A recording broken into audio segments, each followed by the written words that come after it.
Today I am joined by a very special guest speaker, Dr. Daniel Barreto. Dr. Barreto is a lecturer in the Management Science and Engineering Department at Stanford University and also the Chief Software Architect for WISE Technology. He joined WISE in 2003 and is responsible for the architecture and software innovation for the company, growing their software portfolio with new award-winning products resulting in over 50 patent applications, 23 of those listing Daniel as inventor or co-inventor. His organization takes a leading role in incubating new technologies with TCX, VDA, and Pocket Cloud being some of the successful releases. Dr. Barreto is also responsible for collaborating with partners, customers, and standards groups on strategic areas in the IT industry. Prior to joining WISE, Daniel was a staff engineer at IBM in the Systems and Storage Division. He has been working with desktop virtualization since its earliest stages. Dr. Barreto holds a master's and PhD degree in electrical engineering and management science and engineering from Stanford University and a bachelor's degree from Purdue University. Dr. Barreto, thank you very much for joining us today. Thank you, Michelle, and thank you to everyone joining us online. Let me start by giving you a quick overview on what we're going to be covering today in the webinar. We'll start with a quick recap on what virtualization is for those of you who are not familiar with it. We'll continue by looking at some of the market data behind server virtualization and desktop virtualization to try to put things into perspective. We'll continue by describing some of the desktop challenges that IT is facing today with traditional PCs, and then we'll continue by talking about desktop virtualization, one alternative to desktop computing that has emerged in the last couple of years as an alternative to overcome some of the challenges that IT is facing. In desktop virtualization, we'll talk about different deployment architectures, the technologies. We'll talk about the ecosystem, important deployment factors that one needs to take into account, and the challenges and benefits overall. There's going to be a lot of information to cover in this space, and we have limited time in this webinar, so we'll try to touch just some of the main points. I understand that the slides are going to be available offline after we finish with the webinar, so I've also tried to include some data that you guys can print after the webinar is done.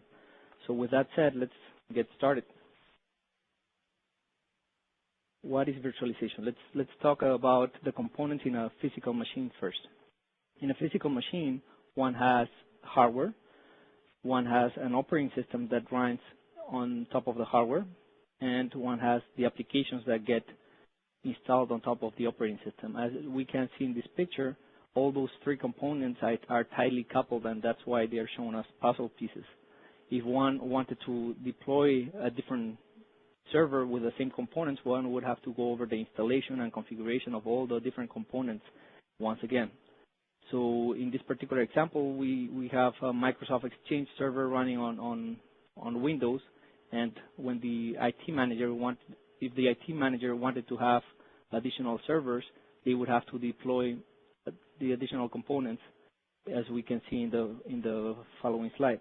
In this example, we have three different servers, a database server, a Citrix server, running in different operating systems.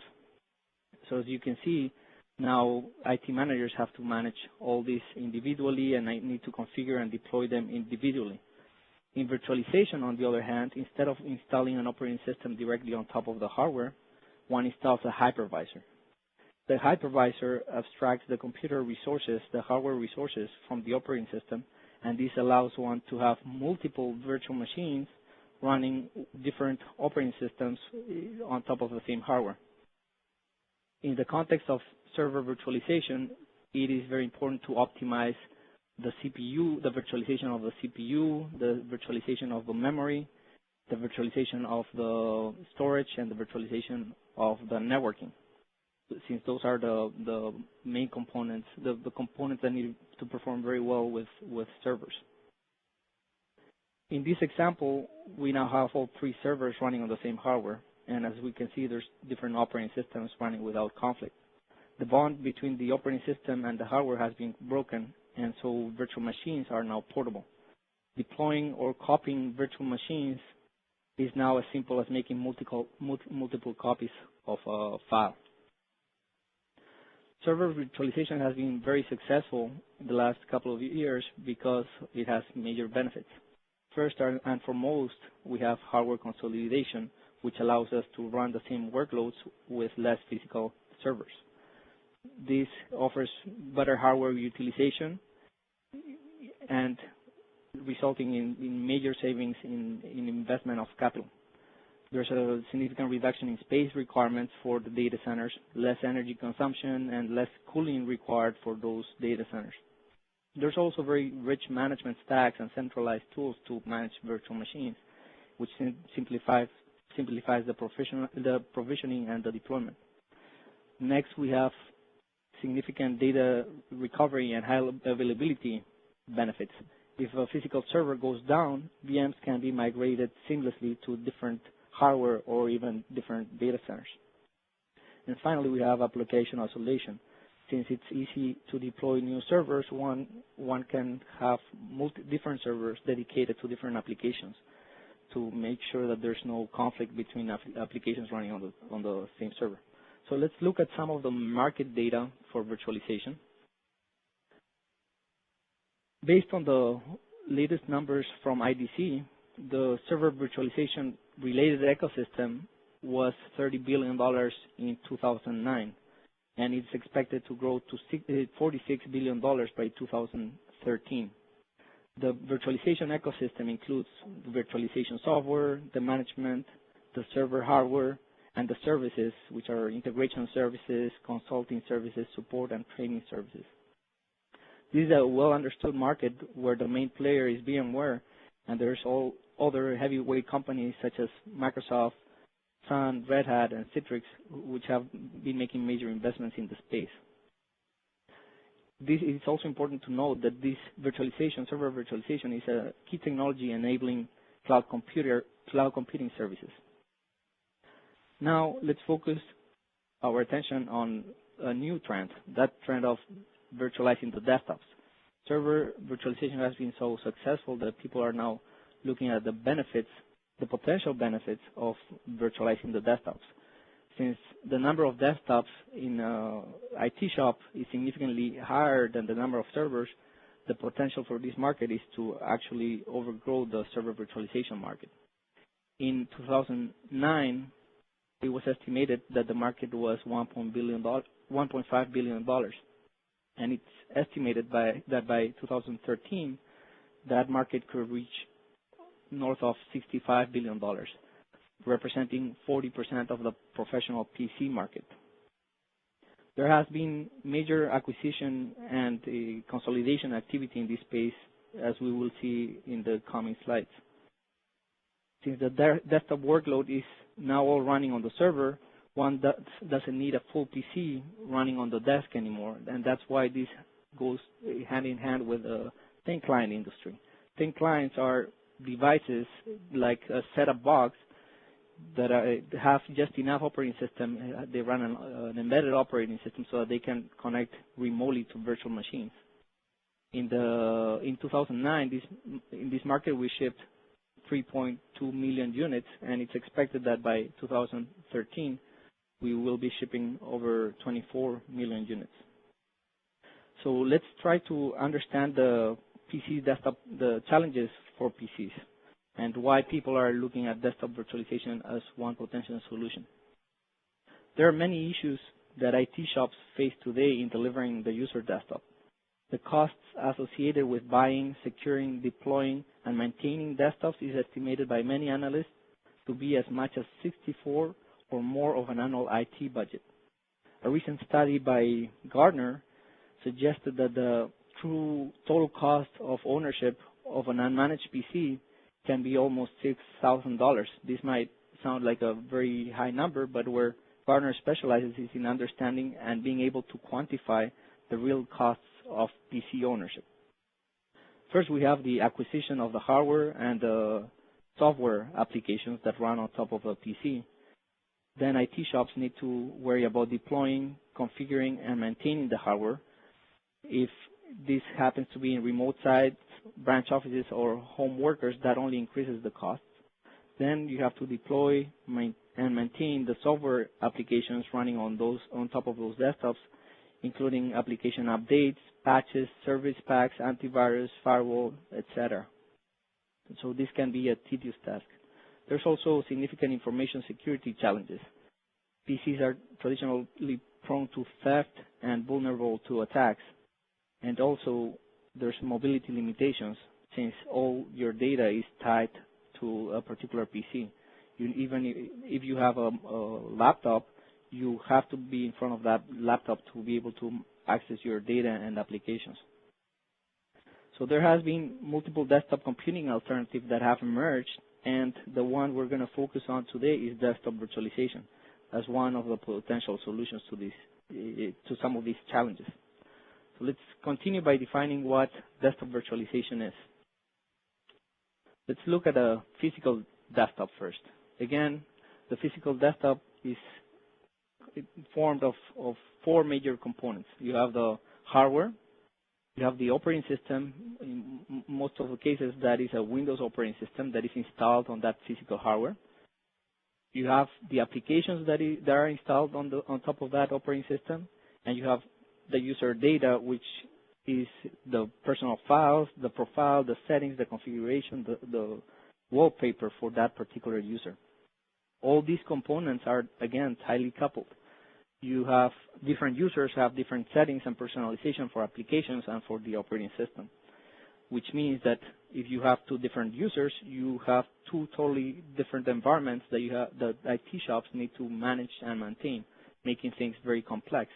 You, in theory, could end up having different versions of operating system, different combinations of applications on top of those physical systems, and obviously different personal data on those systems. The first step in desktop virtualization is to run the desktops as virtual desktops on top of a hypervisor. What this makes is that it makes desktops portable. One can conceptually run now the desktop on top of a server. You can run it on top of a PC, or you could put your desktop on a USB stick and take it with you. IT managers typically consolidate desktops into a single server or server farms, and so the users can connect remotely to them. It's also important to note here that hardware virtualization is a little bit more complex when comparing it to server virtualization, because you need to also optimize the virtualization of additional components such as the monitor. The user experience for the visual applications, for multimedia applications, has to be rich. You also have to virtualize USB peripherals. Users might want to use USB scanners. They might want to use webcams connected to their virtual desktops, and audio peripherals, microphones, and headsets. So the apps, user data, and operating system are still tightly coupled, as we see. So the next step in desktop virtualization is to uncouple those components by introducing two new layers. We have the application virtualization layer, which abstracts the layers where applications get installed onto. This allows IT managers to manage all these applications independently. And you have the user profile virtualization layer, which allows one to separate all the user data, including the files, configurations, and settings, from the operating system and the applications. In summary, desktop virtualization technologies allows IT managers to manage all components of the desktop stack independently. You can now have a single image of Windows, being Windows XP, Vista, or Windows 7, that you have to manage and maintain, and a single instance of your applications to manage and update. And user data is added dynamically to these environments depending on what user logs into what virtual machine. Let's now look at a simple deployment scenario to see how all these pieces will work together. At the core of desktop virtualization, we have the virtualization infrastructure, which is running all the virtual desktops. In this particular case, we see three different virtual machines running in this virtualization infrastructure. Then on the other side, we have the client devices. Client devices can be PCs, thin clients, laptops, smartphones, netbooks, and the one in theory can connect to these virtual machines from any device. Thin clients are typically used for desktop virtualization because people don't want to avoid having a separate PC on the desk. Thin client is a stateless device. It has just the minimum firmware required to establish a remote connection to that virtual desktop. And in essence, it's like the satellite cable business, where the thin client is a set-up box that displays information remotely. So how do these devices do that? There is a remoting protocol, and the remoting protocol is what is actually connecting the end device where the user is interacting with a virtual desktop. A lot of innovation has been happening in this space. There's a unique requirements, as we've said.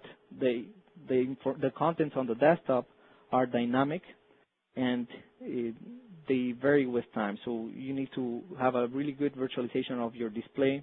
You need to allow users to connect peripherals to these client devices and make them appear on the virtual desktops as if they were connected directly to those virtual machines. So in essence, we're tricking the operating systems. And as we will see, there's several companies that have invested in this area.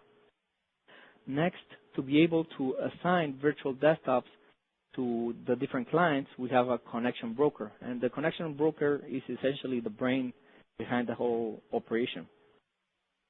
The connection broker authenticates users and assigns them to different virtual machines. And also, if the virtual machines are dormant or they need to be created on the fly, that's what the connection broker would do. And as we can see, again, desktop virtualization provides ubiquitous access because now you can connect to your virtual desktop from any device. To summarize, these are the components that we just discussed. We have the virtualization infrastructure, which runs the virtual desktops. We have the client devices, which can be PCs, thin clients, laptops, smartphones. We have the connection broker, which brokers the connections between users and virtual desktops. It authenticates users, and it manages the virtual desktops overall. And we have the remoting protocols, which allow users to connect monitors, keyboards, mice, and other peripherals to the client device to be able to interact with the virtual desktop. Some of the major protocols are RDP, HDX, ICA, and the PC over IP. So next step is going to be to look at a little bit more advanced deployment scenario. In this particular setup, we now have users connecting over the WAN, over the internet. So we have a branch office. This could be for a bank, for example, and we have 3G or Wi-Fi wireless connected devices.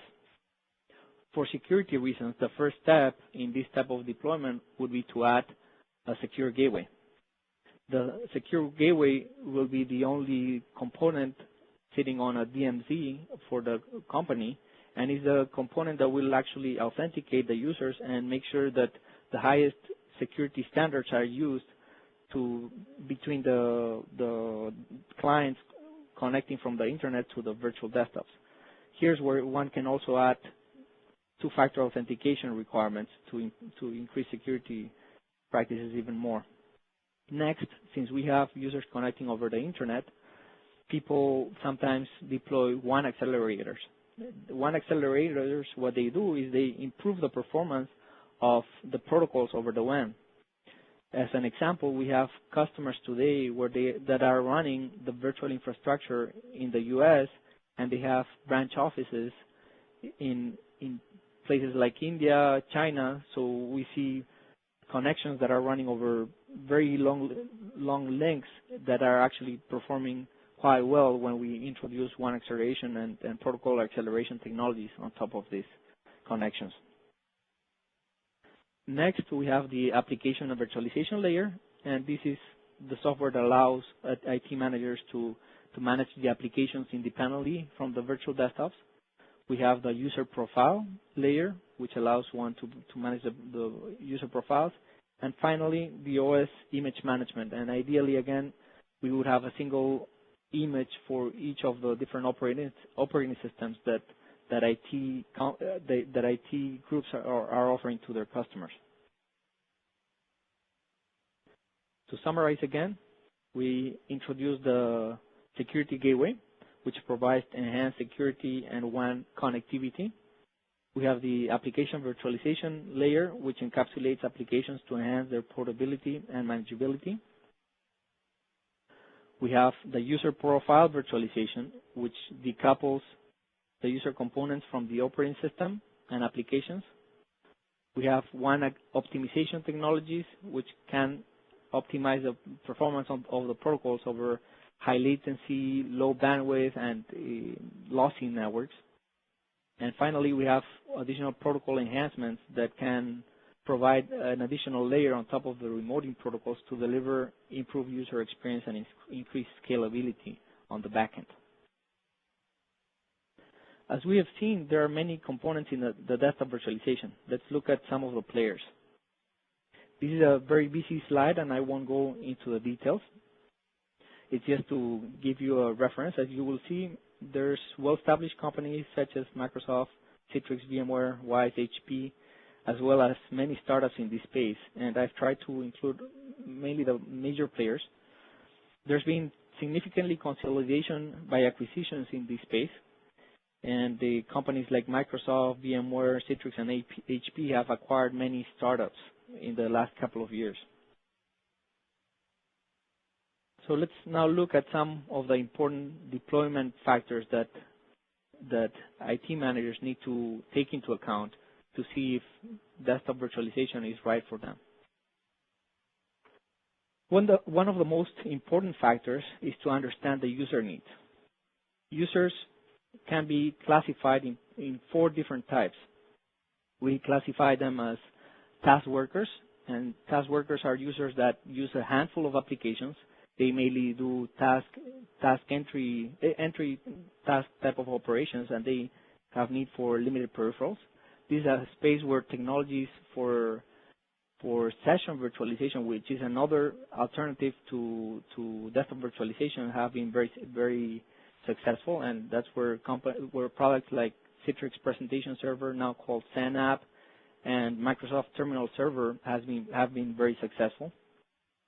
Next, we have the knowledge workers. Knowledge workers are arguably the majority of the workers, and they need to access a variety of applications. They need to have multimedia rich applications, be able to connect multiple peripherals to their machines. Next, we have the mobile workers, and this is a fast-growing area of the population. One needs to be able to connect from laptops in a disconnected mode when sitting on an airplane, or you need to be able to connect on the go over 3G wireless connections. And finally, we have the specialty workers. Specialty workers are the types of applications that wouldn't fall on the other 3 categories. And here, as an example, we could have intensive video editing applications, advanced 3D graphic applications, high-definition video conferencing, or scenarios where the network connectivity is poor. So desktop virtualization has the potential to cover most of these type of workers, but it has some limitations. To be able, the green area represents the area where desktop virtualization is being positioned for, and the arrows represent some of the investments that the industry has been making to expand this area. There's, as we mentioned, been significant investments in the protocol side to be able to deliver good user experience, a user experience without compromise, for multimedia, for USB devices, real-time sound applications. There's also been major investment on the mobile user case, where companies have introduced the concept of offline virtual desktops, where one can actually check out a virtual desktop into a laptop to be able to work offline, or technologies that would allow users to connect remotely over 3G and Wi-Fi connections. The use cases for users in the company are also very important when developing the financial model, because this will determine the scalability. As a rule of thumb, one will need, for example, one will be able to run 5 to 12 users per CPU core, and depending on what kind of workers one has, this number could be higher or lower. Let's look at some additional deployment factors to be considered. We have the application and user profile management options that the companies need to analyze. One can do pooled virtual desktops, and this is the concept of where there's little personalization on the desktops. We assume under this scenario that the accounting group will have a type of desktop with a given set of applications, and the finance group will have a different type of desktop. So we create pools and dynamically assign different users to those different pools. We could also have persistent virtual machines where every user has a dedicated virtual machine, or we could use a profile and application virtualization technologies that we discussed. Next, we have the storage strategy. And the key thing here is that the server-grade storage is expensive. So people use technologies like operating system streaming so that they can use a single image that is shared among all virtual desktops. There's technologies from storage vendors to do deduplication and compression of the images that are stored on the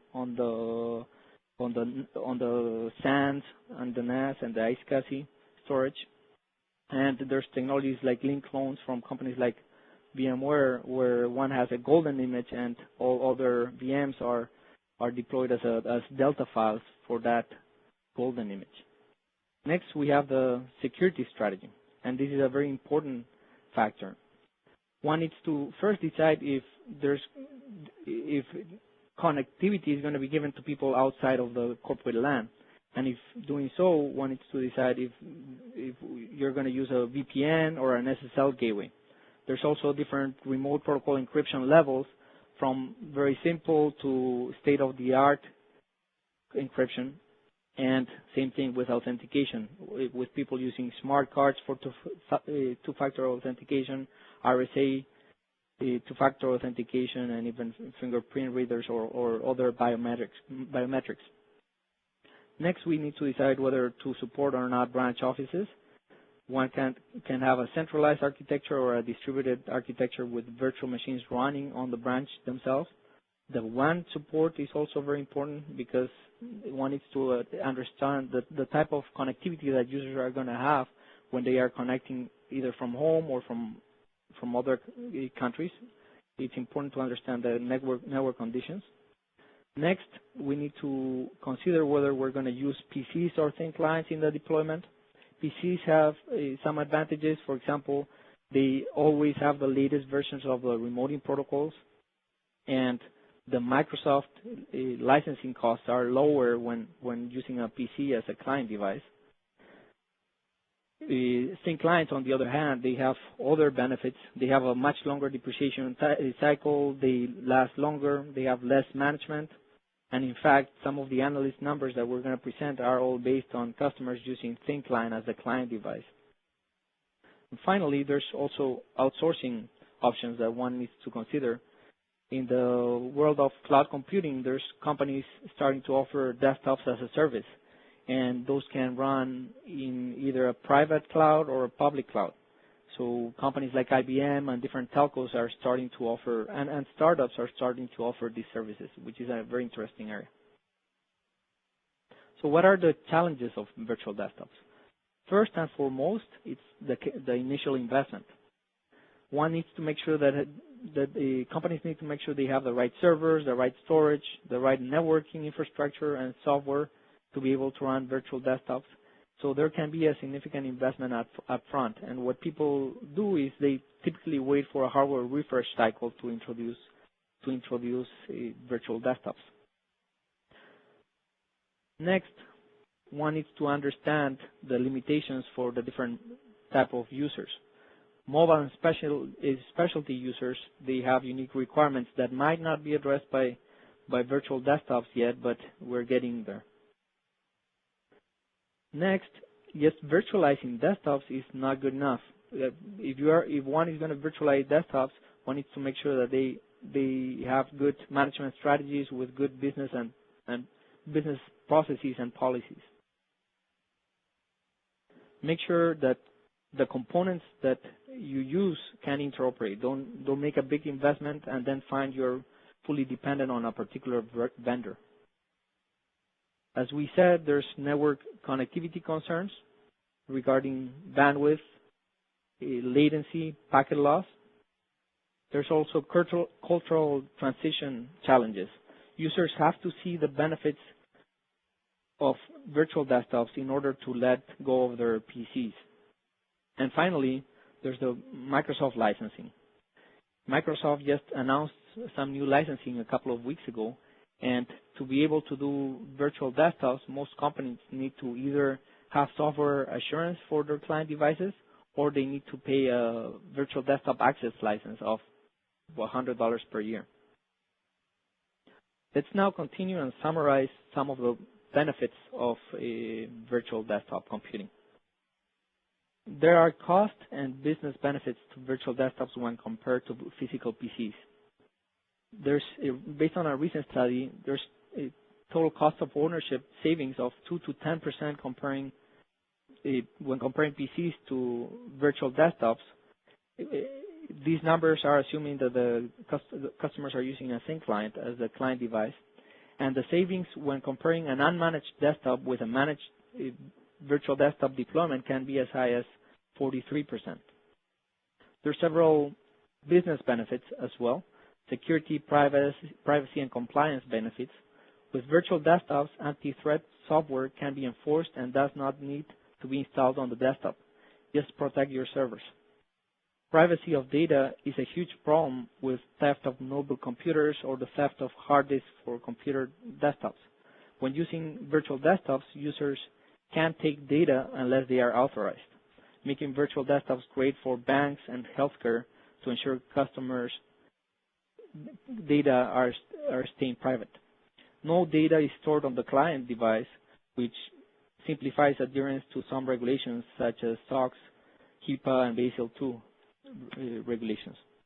When using thin clients, desktops are units that are no longer prone to theft since they become useless without a server. The centralized management aspects are also very strong. Virtual desktops and clients allow for more control points for IT administrators. This eliminates or reduces IT visits to desktops, and fixed activities are also significantly reduced. The backup strategy is also significantly improved since all the information now is stored in a single file. There are significantly reliability benefits. Virtual desktops are running on server-grade hardware, which is less prone to failures, and same thing holds true for the clients when using a thin client. Rapid deployment and disaster recovery. Once your data center installation is in place, adding users is easy, and the need of IT staff on branch offices can be minimized. Virtual desktops are great as a disaster recovery strategy, since no data is stored at the desktop itself, but only in the data center and co-locations. Recovery centers are easy and inexpensive to set up in the case of an event. Next, we have the green computing benefits, with significantly less power, less noise, less cooling required. And finally, we have mobility benefits. Since we're running on virtual desktops, we can connect to our data from anywhere. And it's funny, the other day we released actually a product for mobile workers called Pocket Cloud, and we've received great stories on the usage of that. There's people that now they can be connected to their desktops on the go wherever they are. If something happens, they always have connectivity. So let me now highlight some of the other important trends in desktop virtualization. As we mentioned, there's public and private desktop as a service companies that are coming out, some big, some small. This will be a very interesting area in cloud computing in the coming years, where companies might be able to outsource their whole desktop computing. Next, we have the area of client hypervisors and offline virtual desktops. Companies like VMware, Citrix, Microsoft, they are making sure that there's good offline capabilities on virtual desktop computing so that users can check out and they also operate when there's no connectivity. There's a significantly integration of a technology stack going on with the acquisitions, and this can be expected in the coming years. There's storage virtualization technologies that are coming out to reduce the cost of storage. And another strong trend that we're seeing is that of what is called zero client, a special type of thin clients that have no operating system. It's just minor firmware, and it operates again as if it was back to the dumb terminal years, but with a lot more IP on these boxes. So the companies are trying to minimize the management on the client side, and zero clients are giving a very cost-effective and a secure solution to this. As we have discussed two major desktop computing models. We've discussed the PC model and the virtual desktop model. This slide is also mainly for completeness. We wanted to leave you with a message that there's other desktop computing models out there that one needs to evaluate as well. There's the web client model, which is basically a model where everything is browser-based. This is what Google is pushing with things like their Chrome OS, Chrome operating system, for example. Another computing model is that of a session virtualization. That's where Citrix, SANAP, Microsoft Terminal servers play. This is mainly targeted for task workers and can offer significant cost savings. There's also new releases in this space with a Microsoft multi-point server being released a couple of months ago, and this is mainly targeted for the education and emerging markets. And the savings with this type of computing can be great, but again, there's some limitations with them. One can get terminals for under $100, so it makes it very cheap and affordable. And finally, we have stream desktops, and the concept of stream desktops is when we actually move the hard drive of a machine to the data center. So all the execution of the applications is local on the PC, but all the storage is managed centrally. We'll try to cover some of these desktop computing models as part of a future class at Stanford. So in summary, we've covered the different market trends. We've looked at the challenges for IT companies on managing their desktops. We've given an overview of virtual desktop computing, and we've discussed the technologies, deployment architectures, and the ecosystem of virtual desktop computing. And finally, we've looked at some of the challenges and benefits of desktop virtualization. In closing, desktop virtualization is still a new technology that is rapidly maturing with the help of various startups and some heavyweights. IT professionals and entrepreneurs should monitor closely this space since it might bring new opportunities. It has the potential to reduce costs and bring various business benefits, but customers have to evaluate the solutions carefully to see if they meet their needs. Let me now turn it back to Michelle to continue with the webinar. Thank you, Daniel, for your participation today. The topic that you've just heard about is part of a new course in our summer quarter portfolio called Leading Trends in Information Technology, which is offered by the Management Science and Engineering Department and under the course number MS&E 236. The course is taught by Dr. Daniel Barreto and Professor Samuel Chu and will focus on the trends and disruptive technologies in IT. Emphasis will be given to the way technologies create a competitive edge and generate business value. There will be a broad range of views presented by different guest speakers, including top-level executives of technology companies and IT executives at the CIO level of Fortune 100 companies. The course will have a special emphasis on technologies such as virtualization, cloud computing, security, mobility, and unified communications. On-campus attendance is encouraged, if at all possible, to provide a great networking opportunity to participants. It will be offered for 3 units of graduate credit, and as it's a new course in our portfolio, we will not make it available for auditing this year. Enrollment for this particular course is open now, so please go to our website at scpd.stanford.edu and submit your enrollment today. At this point, I'd like to conduct our final poll to find out if you are interested in this course, if you're interested in enrolling in this course, MS&E 236, Leading Trends in Information Technology. And while you're submitting your responses, I'm going to ask the speaker to respond to some of the questions that we received from our audience today. Thank you, Michelle. So we've had a couple of questions around network requirements for desktop virtualization. As we've pointed out, there's important requirements on the network side. On average, the amount of traffic that we see virtual desktops consume is anywhere between 100 and 300 kilobits per second, but those numbers can go up depending on the type of activity the user is performing. To address these network challenges, companies that want to have centralized management of their desktops, they are adding the offline capabilities for virtual desktops so that they can manage the images for their desktop centrally, as well as the application and the user data.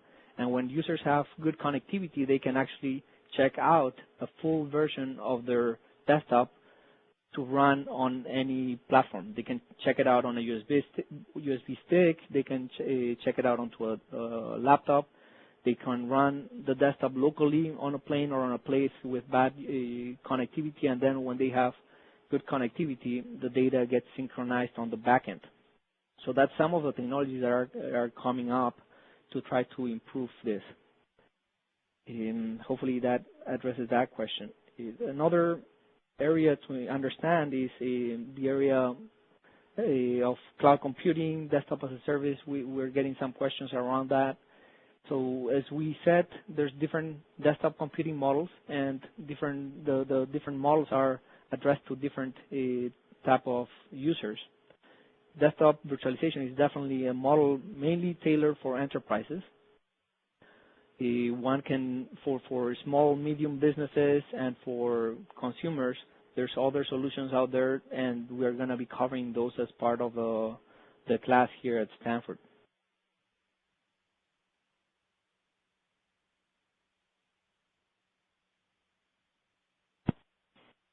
Okay, so thank you so much, Dr. Barreto. I'm going to go ahead and close the polls, and we will continue to answer questions for those of you that have submitted questions that weren't answered live. And now I'd like to give you some background on the Stanford Center for Professional Development. Our center serves as a bridge between Stanford University and industry, offering academic and professional education courses and programs to meet the career-long education needs of engineers, scientists, technology professionals, managers, and executives. The Stanford Center for Professional Development has been a part of the Silicon Valley, extending Stanford education for 40 years. And based on customer feedback, having access to Stanford-level education is critical to maintaining a competitive position in the marketplace. The Stanford Center for Professional Development offers approximately 250 graduate courses that can be taken for academic credit without having to be formally admitted to a degree program.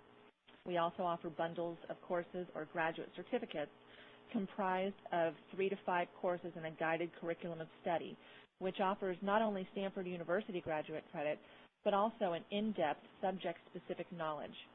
The Stanford Center for Professional Development also extends master's degrees to industry through the Honors Cooperative Program.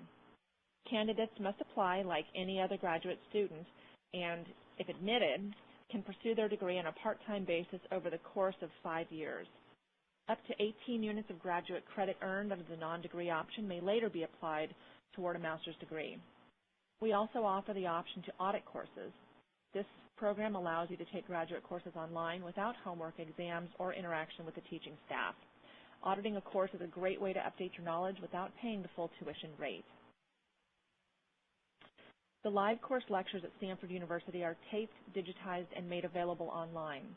If you enroll in one of our online courses, you'll have access to the recorded lectures 24 hours a day, 7 days a week for the duration of the academic quarter, which allows you to keep pace with the class on campus. Each lecture is made available online approximately 1 hour after the conclusion of the live lecture.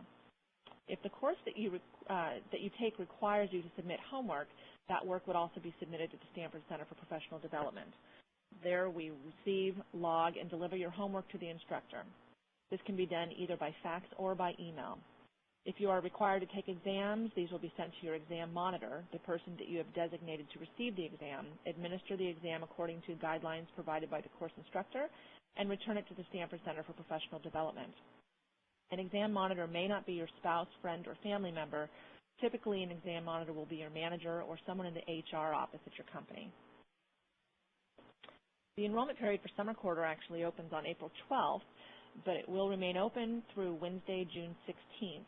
Again, the course that you just heard about is available for enrollment now.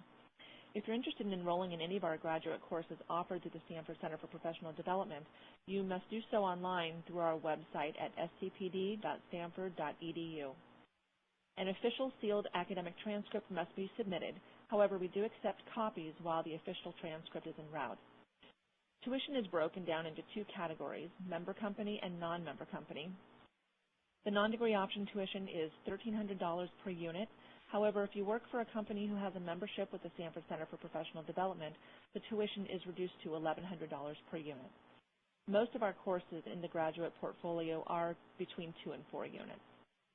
The audit option is $1,150 per course, and if you work for a member company, the tuition is reduced to $995 per course. If you are unsure about whether your company has a membership with the Stanford Center for Professional Development, or if you would like to learn about the benefits available to member companies, I encourage you to contact us. Access to student account information, free webinars, seminars like the one that you've just participated in, course enrollment, and online videos is available through My Stanford Connection on the SCPD website. Finally, I'd like to highlight an upcoming webinar that we have scheduled for Tuesday, the 20th of April at 11 o'clock a.m. about the growing threat and impact of web-based malware. Over 2 million websites have been infected in the past year, doubling the number of web pages infected with malware in the last quarter compared to a year ago. In this live webinar, Neil Daswani, co-founder of internet security company Dasient, will present data from the past year analyzing the growth of infections and show how webmasters can take a holistic approach to preventing, detecting, containing, and recovering from such attacks.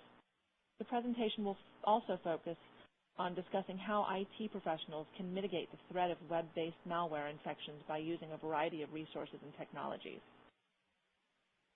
Today's presentation has been recorded and we'll be sending out the link to all registrants. If you wish to print the slide decks from this webinar, simply click on the handouts icon located in the upper right side toolbar next to the feedback icon. We welcome inquiries and follow-up and will remain on the line to answer any questions remaining in the queue. Thank you very much for your attendance today.